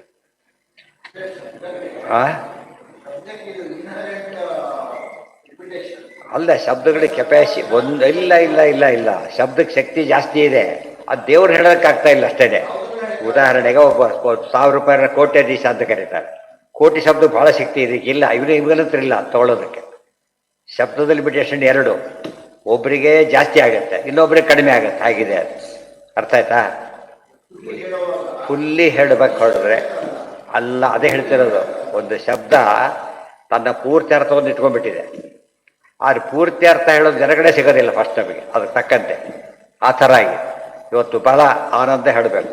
ವಾಯುದೇವರಲ್ಲಿ ಜೀವಕೋಟಿಲಿ ಭಾರಿ ಹೆಚ್ಚು ಅನ್ವಯ ಆಗುತ್ತೆ. ಸ್ಟಿಲ್ ಏನದು ದೇವ್ರನ್ನ ಹೇಳುತ್ತಲ್ಲ, ಆದ್ದರಿಂದ ಅವ್ರಿಗೆ ಹೆಚ್ಚು ಸ್ವಲ್ಪ. ವಾಯುದೇವರು ಸ್ವಲ್ಪ ಹೆಚ್ಚು ಹೇಳಿದಾಗ ಮಹಾಲಕ್ಷ್ಮಿಗೆ ಅದಕ್ಕಿಂತ ಭಾರಿ ಜಾಸ್ತಿ ಇದೆ. ಸ್ಟಿಲ್ ದೇವ್ರನ್ನ ಹೇಳೋ ಪದ ಇವ್ರಿಗೆ ಉಪಯೋಗಿಸ್ಬಿಟ್ರೆ ಏನಾಗುತ್ತೆ, ಅಲ್ಲಿಗೆ ಇಬ್ಬರು ಸಮ ಆಗಿಬಿಡ್ತಾರೆ. ಅವ್ರು ದೇವ್ರಿಗೆ ಹೇಳೋಣ ಅಂತ ಹೋದರೆ ಅಲ್ಲಿ ಹೋಗೋದಿಲ್ಲ. ಇದು ಸಮಸ್ಯೆ ಆಗಿರುತ್ತೆ. ಅರ್ಥ ಆಯ್ತಾ? ಈಗ ಅಲ್ಲಿಗೆ ಹೋಗೋದಿಲ್ಲ, ಇಲ್ಲಿ ಜಾಸ್ತಿ ಹೋಗಿಬಿಡುತ್ತೆ. ಅರ್ಥ ಆಯ್ತಾ? ಈಗ ಸಿಕ್ಸರ್ ಹೊಡೆದ್ರೆ ಗಾಡಿ ಅಷ್ಟು ಜೋರ ಹೊಡೆದು ಸಿಕ್ಸರೇ ಅದು, ಜಾಸ್ತಿ ಏನು ಕೊಡೋದಿಲ್ಲ. ಅರ್ಥ ಆಯ್ತಾ? ಆದರೆ ಕೆಪಾಸಿಟಿ ಹೊಡೆದು ಅಲ್ಲಿಗೆ ಕರೆಕ್ಟಾಗಿ ಅಲ್ಲೇ ಬೀಳೋದು ತಡಿಲಕ್ಕೆ ಬರೋದಿಲ್ಲ. ಅದು ಹೆಚ್ಚು ಆಗ್ಬೋದು, ಕಡಿಮೆನೂ ಆಗ್ಬೋದು. ಇದೊಂಥರ ಫಿಲಾಲಜಿ, ಲಿಂಗ್ವಿಸ್ಟಿಕ್ಸ್ ಏನಂತ ಕರೀತಾರೆ, ಶಬ್ದ ಭಾಷಾಶಾಸ್ತ್ರ ಅಂತ ಕರೀತಾರೆ. ಈ ಅರ್ಥದಲ್ಲಿ ಯಾರೂ ವಿಮರ್ಶೆ ಮಾಡೋದಿಲ್ಲ. ಯಾಕಂದ್ರೆ ಹೊಸದು ಇವತ್ತು ಎಲ್ಲ ಜಗತ್ತಿಗೂ ಹೊಸದು. ದೇವರು ಹೊಸಬ, ದೇವ್ರ ಬಗ್ಗೆ ಹೇಳಿದ ಆಚಾರ್ಯರು ಹೊಸಬು. ಇದು ತಿಳ್ಕೊಂಡ್ರೆ ಮಾತ್ರ ಶಬ್ದಗಳ ಬಗ್ಗೆ ಭಾರಿ ಚೆನ್ನಾಗಿ ಅರ್ಥ ಆಗೋದು. ಅನಾಮಾಸವು ಅಧಿಕಾರಿಯತ್ವ, ಅದೇ ಆಯ್ತಲ್ಲ. ಮುಂದೆ ಸ್ವದೇಹಸ್ಥ ಹರಿಂ ಪ್ರಾಹ ಎಲ್ಲ ಹೋಯ್ತಲ್ಲ. ಯೋನುಗ್ರಹಾರ್ಥಂ ಭಜತಾಂ, ಅದಕ್ಕೇನೆ ದಾಮೋದರಾದೀನಿ ಲೋಕದೃಷ್ಟ್ಯಾ ಸಮಾನಿತು. ದಾಮೋದರ ದಾಮೋದರ ಕೃಷ್ಣ ಅರ್ಥ ಆಯ್ತು ನಮಗೇನು ಬಿಡಿದೆ. ಆ್ಯಕ್ಚುಲಿ ಪೂರ್ತಿ ಅರ್ಥ ಆಗಿಲ್ಲ, ಬಟ್ ಒಂದು ಅರ್ಥ ಆಗಿದೆ. ಏನದು? ಉಳಿದವರಲ್ಲಿ ಈ ಗುಣ ಇಲ್ಲ. ಇದಿದ್ರೆ ದೇವರ ಹೆಸರು ಆಗೋದಿಲ್ಲ. ಆಗ ಇವತ್ತು ದೇವರ ಹೆಸರು ಆಗ್ಬೇಕಾದ್ರೆ ಉಳಿದವರು ಇಲ್ಲ ಅಂತಾನೆ ಅರ್ಥ. ಆದರೆ ಇಷ್ಟಾರು ಪೂರ್ತಿ ಅದು ಹೇಳಿಲ್ಲ. ಎರಡು ಯಾವಾಗಲೂ ತಲೆಯಲ್ಲಿ ಕೂತಿದ್ರೆ ಅದು ದೇವ್ರ ಬಗ್ಗೆ ತಿಳ್ಕೊಂಡು ಹೇಳಿ. ಅಥ ದಾಮೋದರಾದೀನಿ ಲೋಕದೃಷ್ಟ್ಯಾ ಸಮಾನಿತು ಆನಂದೋ ಅವ್ಯಕ್ತ ರೂಪಸ್ತು ಮೂಲರೂಪ ಉದಾಹೃತ. ಆದರೆ ಮೂಲ ರೂಪದ ಆನಂದಾದಿಗಳನ್ನು ಅರ್ಥ ಮಾಡಿಕೊಡೋದಕ್ಕೆ ಈಗ ಕಂಸನ ಕೊಂದ, ಎಷ್ಟು ಕೊಲ್ತಾನೆ ಅಂತ ಒಂದು ಐಡಿಯಾ ಬಂತು. ಆದರೆ ದೇವ್ರು ನಿಜವಾದ ಎಷ್ಟು ಕೊಲ್ತಾನೆ ಅಂತ ಯೋಚನೆ ಮಾಡ್ಲಿಕ್ಕೂ ಬರೋದಿಲ್ಲ ಅಷ್ಟೊಂದು. ಅರ್ಥ ಆಯ್ತಾ? ಈ ಅರ್ಥದಲ್ಲಿ ಅರ್ಥ ಆಯಿತು. ಹೌದು, ಅಷ್ಟು ಇವತ್ತು ಅವತಾರ ಮಾಡಿ ತೋರಿಸ್ತಾ ಹೋಗಿದ್ರು ಅದು ಅರ್ಥ ಆಗ್ತಿದ್ದಿಲ್ಲ. ಅವತಾರ ಮಾಡೋ ಉದ್ದೇಶನೂ ಅದೇ, ಒಂದು ಸ್ವಲ್ಪ ನೋಡಿ ತಿಳ್ಕೊಳ್ಳಿ ಅಂತ ಹೇಳಿಬಿಟ್ಟು. ಸುನಾಮಿ ಎಷ್ಟೇ ಲೆಕ್ಚರ್ ಹೊಡೆದ್ರು ಒಂದು ಸುನಾಮಿ ಬಂದಾಗ ಅದು ಎಫೆಕ್ಟ್ ಗೊತ್ತಾಗ ಈಗ ಅರ್ಥ ಆಯಿತು ಅಂತಾರಲ್ಲ ಹಾಗೆ. ಬೆಂಕಿ ಸುಡುತ್ತದೆ, ಲೆಕ್ಚರ್ ಹೊಡೆದ ಎಷ್ಟು ಹೇಳಿದ್ದ ಹೊಸ ಬಿಟ್ರೆ ಈಗ ಅರ್ಥ ಆಯಿತು ಅಂತ ಹೇಳ್ತಾರೆ. ಆ ರೀತಿ ಅನುಭವಕ್ಕೆ ಬರಬೇಕು. ಮೂಲ ರೂಪದ ಶಕ್ತಿ ಅರ್ಥ ಆಗ್ಲಿಕ್ಕೆ ಅವತಾರ ರೂಪದಲ್ಲಿ ಸ್ವಲ್ಪ ತೋರಿಸ್ತಾನೆ ಅಂತ ಅರ್ಥ. ಅವತಾರ ರೂಪದಲ್ಲಿ ತೋರಿಸಷ್ಟು ಶಕ್ತಿ ಪರಮಾತ್ಮನದಲ್ಲ. ಎಷ್ಟಿದೆ? ತರಕಾರಿ ದುಡ್ಡು ಒಯ್ದಿದ್ದಾರೆ, ಅಷ್ಟೇ ದುಡ್ಡು ಅವನ ಹತ್ರ ಬೇಕಾಷ್ಟೇ ಇದೆ ದುಡ್ಡು. ತರಕಾರಿ ದುಡ್ಡು ಅಲ್ಲ, ಅದು ಹೌದದು. ಆ ತರಕಾರಿ ಭಾರಿ ಜಾಸ್ತಿ ಅದು, ಖುಷಿಯಾಗಿಬಿಡ್ತದೆ. ಅಷ್ಟು ದುಡ್ಡು ಒಟ್ಟಿಗೆ ಯಾರು ವ್ಯಾಪಾರ ಮಾಡಿಬಿಟ್ಟು ಭಾರಿ ಖುಷಿ ಆಗುತ್ತೆ. ಆ ಸಾಮಾನ್ಯ ಅಷ್ಟು ತೊಗೊಳಕ್ಕೆ ಆಗೋದಿಲ್ಲ. ಆದರೆ ದೇವ್ರ ಬಗ್ಗೆ ಅಷ್ಟು ಅರ್ಥ ಆಯಿತು. ಇನ್ನೊಂದು ಹೆಸರೇ ಇರಬೇಕಾಗ, ಇದು ಹೌದು, ಬೇರೆಯವರಿಲ್ಲ. ಆದರೆ ದೇವ್ರ ಮಾತ್ರ ಇದು ಹೇಳೋದಕ್ಕೆ ಶಕ್ತಿ ಇಲ್ಲವೇ ಇಲ್ಲ. ಎರಡೂ ತಿಳ್ಕೋಬೇಕು. ಪ್ರತಿಯೊಂದು ಪದನೂ ಯೋಚನೆ ಮಾಡಬೇಕಾಗಿ. ಆಗ ಧ್ಯಾನಕ್ಕೆ ಏನಾಗುತ್ತೆ ಅಂದರೆ ಬೇರೆ ಕಡೆ ಡಿಸ್ಟರ್ಬ್ ಆಗೋದಿಲ್ಲ. ಅದೇ ತಲೆ ಬರ್ತಿರ್ತದೆ, ಆದ್ದರಿಂದ ಡಿವಿಯೇಷನ್ ಬರೋದಿಲ್ಲ. ಅದಕ್ಕೆ ಇದೊಂದು ಅರ್ಥ. ಅದಕ್ಕೆ ಆಚಾರ್ಯ ಮಾತೊಂದು ದೊಡ್ಡ ಸೂತ್ರ, ತದಲಂ ಬಹುಲೋಕ ವಿಚಿಂತ. ಯಾವುದೇ ಶಬ್ದನ ಬಹಳದಕ್ಕೆ ಭಾರಿ ಅಪ್ಲೈ ಮಾಡಕ್ಕೆ ಹೋಗಬೇಡಿ, ಫೇಲ್ ಆಗಿಬಿಡುತ್ತೆ, ಜಾಸ್ತಿ ಆಗಿಬಿಡುತ್ತೆ. ಅದಕ್ಕೋಸ್ಕರ ಪ್ರವಣಂ ಕುರು ಮಾನಸ, ದೇವ್ರ ಕಡೆ ಹಾಕಿಬಿಡಿ, ಅರ್ಥ ಖುಷಿ ಆಗುತ್ತೆ. ಯಾಕೆ? ನನ್ನ ಹೆಸರು ಜಾಸ್ತಿ ಆಯಿತು, ಅದು ನಿರ್ವಾಯಿಲ್ಲ, ಹುಡುಗರು ಜಾಟಿ ಬಂದುಬಿಟ್ಟೆ ಅಂತ ಖುಷಿ ಆಗುತ್ತೆ. ಅದಕ್ಕೆ ದೇವ್ರು ಹೇಳೋದಕ್ಕಾಗೋದಿಲ್ಲ. ಅದಕ್ಕೆ ಅಭಿಮಾನ ದೇವತೆ ಮಹಾಲಕ್ಷ್ಮಿನೇ, ಉಳಿದವ್ರಿಗೆ ಯಾರಿಗೂ ಶಕ್ತಿ ಇಲ್ಲ. ಏನೋ ಇವತ್ತು ಗಂಗಾ ತಂದು ಕೊಡ್ತಾರೆ, ಇಷ್ಟೇ ಎಷ್ಟು ತಂದು ಕೊಡ್ತಾರೆ, ಪ್ರಯಾಗನೆಲ್ಲ ತಂದು ಕೊಡ್ತಿದ್ರಲ್ಲ, ಇಷ್ಟೇನ ನೀರಿರೋದಲ್ಲಿ. ಉಳಿದವ್ರು ಏನು ಮಾಡ್ತಾರೆ, ಯೋಚನೆ ಮಾಡ್ತಾ ಕೊಡ್ತೀವಿ, ಎಲ್ಲ ತಂದುಬಿಟ್ಟು ಎಲ್ಲ ಏನು ಮಾಡ್ತಾರೆ, ಅದೊಂದು ಇಷ್ಟೇ. ಬಟ್ ನೀರು ಹೋದಿದೆ, ಇಷ್ಟಕ್ಕೆ ಏನಂತೀವಿ ನಾವು ಇದನ್ನ? ಗಂಗೆ ಅಂತಾರೆ ಕರೆಯೋದು. ಅದು ನಿಜವಾದ ಗಂಗೆ ಅಲ್ಲ ಇದು, ಬಟ್ ಗಂಗೆ ಅಲ್ಲ ಇದು. ಮತ್ತೆ ಗಂಗೆ ಹೌದಿದು, ಆದರೆ ಪೂರ್ತಿ ಇಷ್ಟೇ ಕೈತ್ರೆ ತಪ್ಪಾಗತ್ತೆ. ಇಂಥದ್ದು ಎಷ್ಟು ತೋರಿಸ್ಬೋದು ಇವರು? ಅರ್ಥ ಆಯ್ತಾ? ಈಗ ಗಂಗೆ ಹೌದು, ಗಂಗೆ ಅಲ್ಲನೂ ಹೌದು, ಪೂರ್ತಿ ಗಂಗೆ ಅಲ್ಲ. ಆದರೆ ಗಂಗೆ ಅಲ್ಲ, ಇದು ಬೇರೆ ನೀರಲ್ಲ, ಗಂಗೆ ನೀರೇ. ಹೀಗೆ ಪ್ರಾದುರ್ಭಾವ ಅಂದ್ರೆ ಹಾಗೆ. ದೇವ್ರ ಪ್ರತಿರೂಪಗಳು ಕೂಡ ಅನಂತ. ಆದರೆ ಆ ಅನಂತ ಅರ್ಥವಾಗಲಿಕ್ಕೆ ಈ ಅನಂತ ಚಿಕ್ಕದು ಮಾಡಿ ತೋರಿಸ್ತಾರೆ ಅಷ್ಟೇ ಹೊರತು ಇದಲ್ಲ.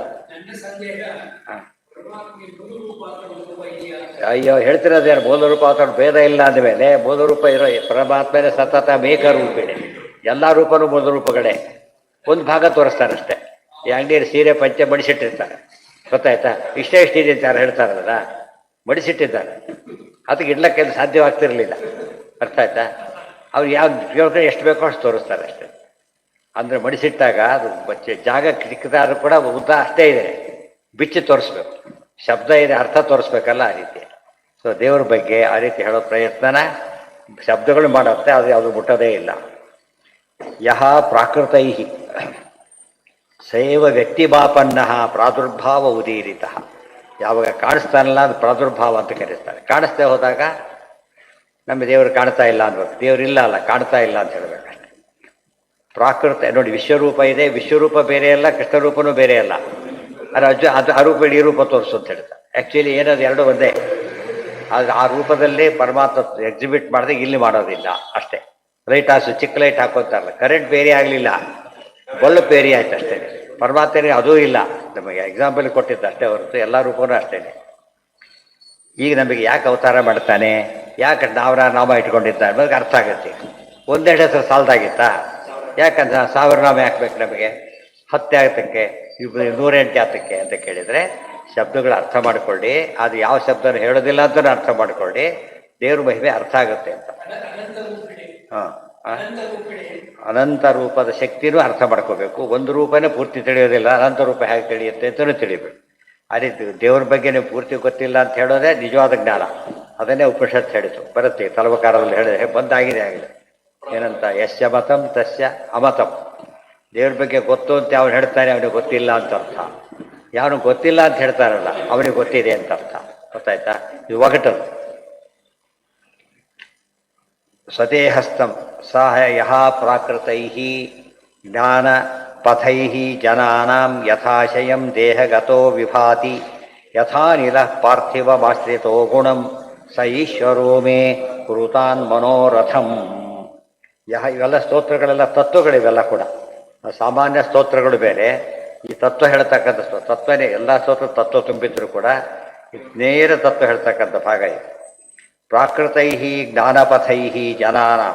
ಈ ಗಂಗೆ ನಾವು ಇಲ್ಲಿದ್ವಿ, ಗಂಗೆ ನೋಡಿಲ್ಲ, ಯಾರು ತಂದುಕೊಟ್ರು ಅರ್ಥ ಆಯ್ತು ನಮಗೆ. ಆದ್ರೆ ಗಂಗೆ ನೋಡಿ ಇದ ಗಂಗೆ ಅಂತ ಆಗ ಆಶ್ಚರ್ಯ ಆಗುತ್ತೆ, ಇಷ್ಟೇ ನೋಡಿದ್ವಿ ನಾವು ಅಂತೇಳಿ. ಆ ರೀತಿ ಅಪ್ರೋಕ್ಷ ಜ್ಞಾನದಲ್ಲಿ ಇವೆಲ್ಲ ಅಪ್ರೋಕ್ಷ ಜ್ಞಾನ ಇದ್ದಾಗ ಇವರು ತುಳುಕ್ ನೋಡೋದು ನಾವು. ದೇವ್ರು ಹೀಗಿದ್ದಾನೆ, ಎಲ್ಲ ಸಂಶಯಕ್ಕೆ ಉತ್ತರ ಸಿಗೋಷ್ಟಾಗುತ್ತೆ. ಇವರು ಸಿಗೋದಕ್ಕಾಗ್ತಿರ್ಲಿಲ್ಲ. ಯಃ ಪ್ರಾಕೃತೈ ಜ್ಞಾನಪಥೈ ಜನಾನಾಂ ಯಥಾಶಯಂ ದೇಹಗತಃ ವಿಭಾತಿ. ಪ್ರಾಕೃತವಾದ ಜ್ಞಾನಪಥ, ಪ್ರಾಕೃತ ಜ್ಞಾನಕ್ಕೆ ಎಷ್ಟು ಶಕ್ತಿ ಇದೆಯೋ ಅಷ್ಟು ಶಕ್ತಿ ಇಟ್ಕೊಂಡ್ಬಿಟ್ಟು ಯಥಾಶಯಂ ದೇಹಗತೋ ವಿಭಾತಿ. ಈಗ ನಮ್ಮಲ್ಲೇ ಒಂದು ಹಿತ್ತಾಳೆ ಪ್ರತಿಮೆ ಕೊಟ್ಟ, ಅರ್ಥ ಆಯಿತು. ಅದೇ ಬೆಳ್ಳಿ ಪ್ರತಿಮೆ ಕೊಟ್ಟ, ಇನ್ನೂ ಅರ್ಥ ಆಯಿತು. ಸುವರ್ಣದ ಕೊಟ್ಟ, ರತ್ನ ಹಾಕಿ ಕೊಟ್ಟ, ದೇವ್ರು ಜಾಸ್ತಿ ಆಯ್ತು. ಇಷ್ಟಾದರೂ ಕೂಡ ದೇವರಿಗೆ ಅದೇನೂ ಅಲ್ಲ. ಬಟ್ ನಮಗೆ ಗೊತ್ತ ಇದು ಬೇರೆದಕ್ಕಿಂತ ಭಾರಿ ದೊಡ್ಡದು. ನಮಗೆ ಅಷ್ಟು ಅರ್ಥ ಆಗುತ್ತಾ ಇರ್ತಾನೆ. ಬಂಗಾರಕ್ಕಿಂತ ನಮಗೆ ಈ ಕೆಳಗಿನ ಲೋಹಗಳೆಲ್ಲ ಕಡಿಮೆ, ಉಳಿದ ಲೋಹಕ್ಕಿಂತ ಮೇಲೆ ಇದೆ. ಈ ಮಾತು ಅರ್ಥ ಆಗೋ ಹಾಗೆ ಒಂದು ರೀತಿ ಅರ್ಥ ಆಗ್ಲಿಕ್ಕೆ ಹೇಳ್ತಾರಷ್ಟೆ. ಸ್ವದೇಹಸ್ಥಂ ಹರಿಂ ಪ್ರಾಹು ಅಧಮಾ ಜೀವಮೇವತು. ತಮ್ಮ ದೇವರ ಪರಮಾತ್ಮನನ್ನ ಕೆಲವರು ಅಧಮಾಹ ಜೀವಮೇವತು, ದೇವರು ಒಳಗಿದ್ದಾನೆ, ಆ ಬಿಂಬರೂಪಿಯಾಗಿದ್ದು ಅನುಗ್ರಹ ಮಾಡ್ತಾನೆ ಅಂತ ಅರ್ಥ ಮಾಡ್ಕೊಳ್ಳಿಲ್ಲ. ಏನಂತ ಅರ್ಥ ಮಾಡ್ಕೊಂಡ್ರು ಅವರು? ಅವನು ಕೀಳು, ಇಷ್ಟೇ ಇಷ್ಟಿದ್ದಾನೆ, ನಮ್ಮೊಳಗಿದ್ದಾನೆ, ಕೀಳು ಅಂತ ತಿಳ್ಕೊಂಡ್ಬಿಟ್ರು. ಆಮೇಲೆ ಹೇಳಿಲ್ಲ, ಜೈಲಿಗೆ ಹೋಗಿ ಬಂದರೆ ರಾಜ, ಒಳಗೆ ಹೋಗಿ ಬಂದರೆ ಪಾಪ ಇವನಿಗೂ ಜೈಲಾಗಿತ್ತ ಅಂತ ತಿಳ್ಕೊಂಡ್ರೆ ಹಾಗೋ ಹಾಗೆ. ಅವ್ನು ನೋಡ್ಲಕ್ಕೆ ಹೋಗಿದ್ದ ಅಂತ ಅರ್ಥ ಮಾಡ್ಕೊಳ್ಳಿಲ್ಲ, ಪಾಪ ಇವನು ಖೈದಿ ಆಗಿಬಿಟ್ಟ ಅಂತ ತಿಳ್ಕೊಂಡ್ರೆ ಹಾಗೋ ಹಾಗಾಗಿದೆ. ಮಧ್ಯಮಾಶ್ಚಾಪಿ ಅನಿರ್ಣೀತಂ ಜೀವಾದ್ಭಿನ್ನಂ ಜನಾರ್ದನಂ. ಇನ್ನೂ ಕೆಲವರು ಏನು ಮಾಡ್ತಾರೆ, ಮಧ್ಯಮ ಜೀವರೆಲ್ಲ ಅವನ ಬಗ್ಗೆ ನಿರ್ಣಯನ ಮಾಡ್ಲಿಕ್ಕೆ ಬರೋದಿಲ್ಲ ಅಂತೇಳಿ ಪಾಸಿಟಿವ್ ಆಗಿ ನೆಗೆಟಿವ್ ಆಗಿ ಚಿಕ್ ಮಾಡ್ತಾರೆ. ಅದು ತಪ್ಪು. ಜೀವಾದ್ಭಿನ್ನಂ ಜನಾರ್ದನಂ, ಬರೀ ಭಿನ್ನ ಅಂತ ಒಪ್ಕೊಂಡ್ರೆ ಉಪಯೋಗ ಇಲ್ಲ. ಪೂರ್ಣಾನಂದಾದಿ ಗುಣಕಂ, ಹಾಗೆ ಅರ್ಥ ಮಾಡ್ಕೋಬೇಕು.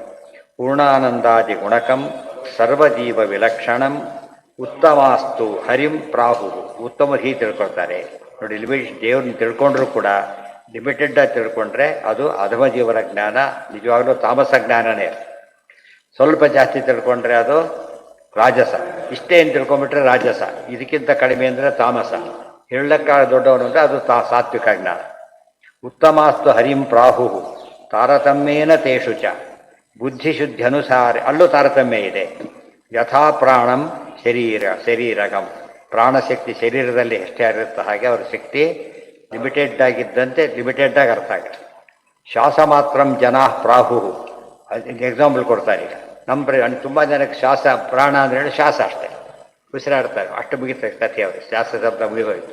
ಇನ್ನು ಕಡೆ ಏನು ಮಾಡ್ತಾರೆ, ಅನಿರ್ಣೀತಂ, ಏನೋ ಅರ್ಥ ಆಗಲ್ಲ ಅಂತ ಹೇಳ್ತಾರೆ. ಆದರೆ ದೇವದೇವೇಶ್ವರಂ ಸೂತ್ರಾಮಾನಂ, ಯಾರವರು ಸೂತ್ರ, ಎಲ್ಲರ ಪ್ರಾಣಶಕ್ತಿ, ಅದು ನಿಜವಾದ ಪ್ರಾಣಶಕ್ತಿ ತಿಳ್ಕೊಂಡಾಗಲಿ. 3 ಭಾಗ ಬರೀ ಶ್ವಾಸ.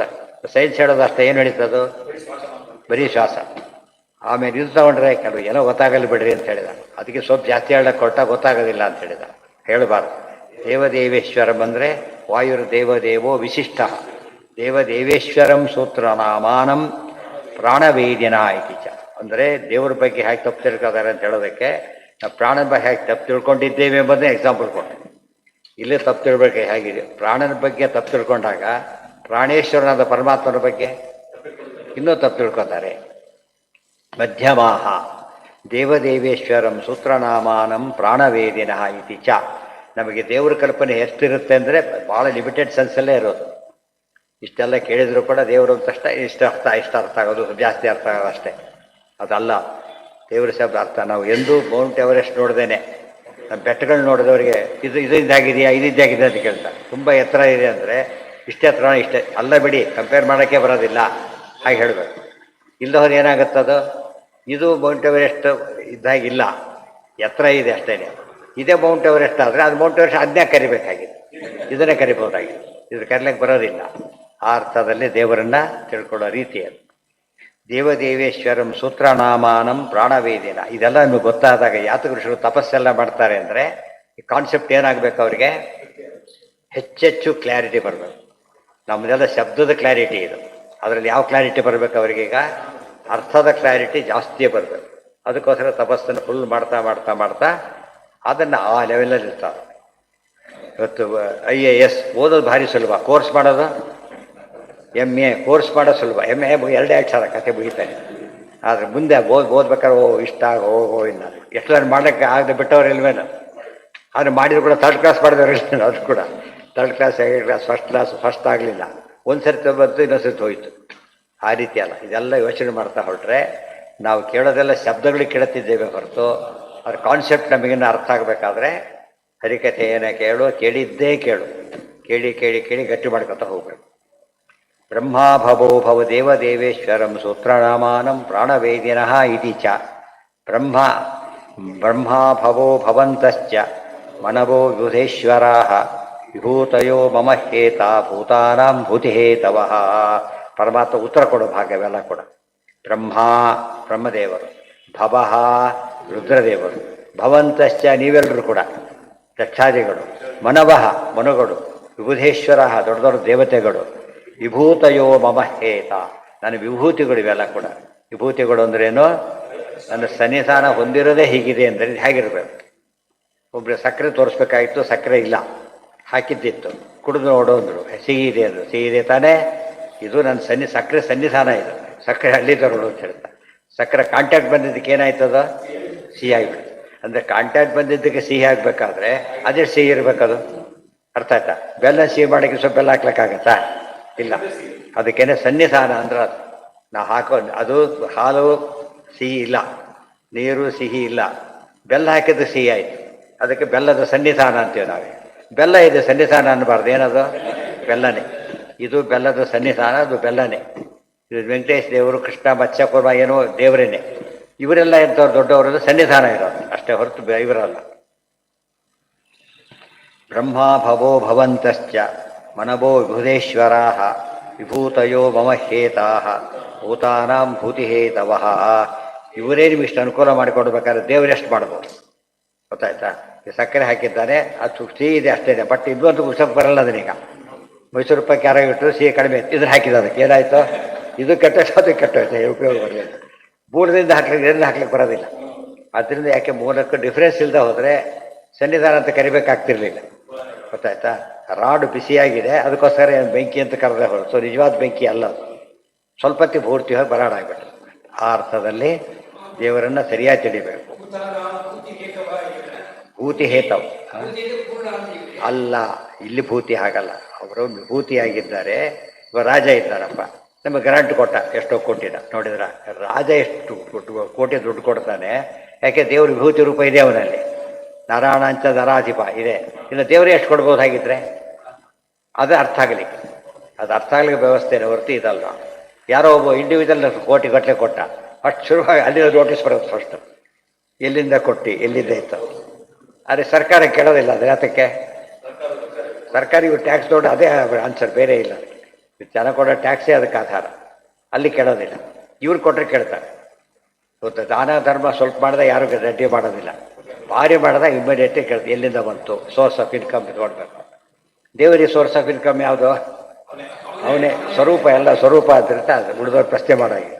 ಉಳಿದವ್ರಿಗೆಲ್ಲ ದೇವ್ರ ಸೋರ್ಸು, ಉಳಿದವರಿಗೆಲ್ಲ ದೇವ್ರ ಸೋರ್ಸು. ದೇವರು ತಾನೇ ಸೋರ್ಸ್ ಹೊರತು ಇನ್ನೊಂದು ಸೋರ್ಸ್ ಅನುವಂಶಿಲ್ಲ ದೇವರು. ಅದಕ್ಕೆ ಸ್ವರೂಪ ಅಂತ ಕರೀತಾರೆ. ಮತ್ಸ್ಯಾದ್ಯ ವಿಶೇಷ ವ್ಯಕ್ತಿ ಪಾತ್ರತ್ವ ಬ್ರಹ್ಮಾದ್ಯಾಸ್ತು ವಿಭೂತಯ. ಆಚಾರ್ಯ ಬರೆಯೋ ರೀತಿ ನೋಡಿ, ಈ ಮಾತನ್ನ ಗೀತಾ ತಾತ್ಪರ್ಯದಲ್ಲೂ ಬರೆದಿಲ್ಲ, ಭಾಷ್ಯದಲ್ಲೂ ಬರೆದಿಲ್ಲ, ಇಲ್ಲಿ ಬರೀತಾರೆ. ವಿಶೇಷ ಶಬ್ದ ಹೊಸ, ವಿಭೂತಿ ಶಬ್ದ ಹೊಸ ಅರ್ಥ ಹೇಳ್ತಾರೆ. ಏನದು? ವಿಶೇಷ ವ್ಯಕ್ತಿ ಪಾತ್ರತ್ವಾತ್ ಬ್ರಹ್ಮಾದ್ಯಾಸ್ತು ವಿಭೂತಯ. ವಿಶೇಷವಾದ ಅಭಿವ್ಯಕ್ತಿಗೆ ಒಂದು ಪಾತ್ರವಾಗಿರೋದ್ರಿಂದ, ಅಧಿಷ್ಠಾನವಾಗಿರೋದ್ರಿಂದ ಬ್ರಹ್ಮಾದಿಗಳನ್ನು ಏನಂತ ಕರೀತಾರೆ? ವಿಭೂತಿಗಳು ಅಂತ ಕರೀತಾರೆ. ತದಂತರ್ಯಾಮಿಣಶ್ಚೈವ ಮತ್ಸ್ಯಾದ್ಯ ವಿಭವಾ ಸ್ಮೃತಾ. ಅವು ವಿಭೂತಿಗಳು, ಒಳಗಿರೋ ಭಗವದ್ರೂಪ ವಿಭವ ಅಂತ ಕರಿಬೇಕು ಅಂತ ಹೇಳ್ತಾರೆ. ಇದು ವಿಶೇಷವಾದ ಎಕ್ಸ್ಪ್ಲನೇಷನ್. ಭಗವದ್ಗೀತೆಗೆ ಅರ್ಥ ಆಗ್ಲಿಕ್ಕೆ ಬಹಳ ಮುಖ್ಯವಾದ ಅಂಶ ಇದೆ. ವಿಶೇಷ ವ್ಯಕ್ತಿ ರೂಪಾತ್ರತ್ವಾತ್ ಬ್ರಹ್ಮಾದ್ಯಾಸ್ತು ವಿಭೂತಯ ತದಂತರ್ಯಾಮಿಣಶ್ಚೈವ ಮತ್ಸ್ಯಾದ್ಯ ವಿಭವಾ ಸ್ಮೃತಾ ಇತಿ ತಂತ್ರ ನಿರ್ಣಯೇ. ತಂತ್ರ ನಿರ್ಣಯ ಗ್ರಂಥದಲ್ಲಿ ಹೀಗೆ ಬಂದಿದೆ.